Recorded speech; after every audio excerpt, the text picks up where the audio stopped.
रखा है। मैं उसको थोड़ा देखने के लिए आया था।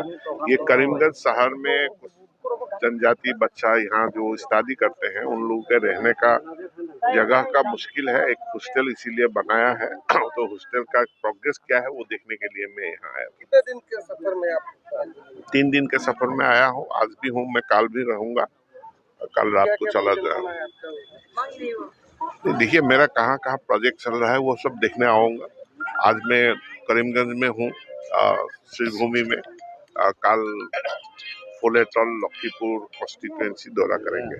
বহুতখিনি টিচাৰ আছে ইন সাৰ্ভিস এল পি স্কুলৰ চাকৰি কৰি আছে, তেওঁলোকে বিএড কৰিব নোৱাৰিবৰ কাৰণে আপোনাৰ হাই স্কুলত বা পলিটেকনিকৰ কাৰণে এপ্লাই কৰিব লাগে। আপুনি আগতে কৈছিলে মই সুযোগ কৰিম আমি কৰিব এই সন্দৰ্ভত চৰকাৰে কিবা ব্যৱস্থা ল'ব লাগে।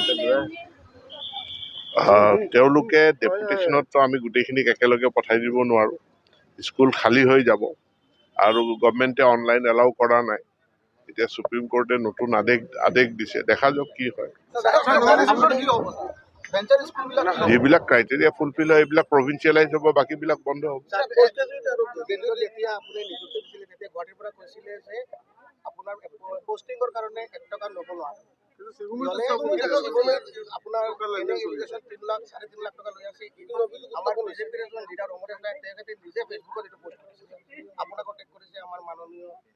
সেইকাৰণে গাৰ্জেন মিনিষ্টাৰৰ এপ্ৰুভেল নোহোৱাকে কোনো এপইণ্টমেণ্ট দিব নোৱাৰে।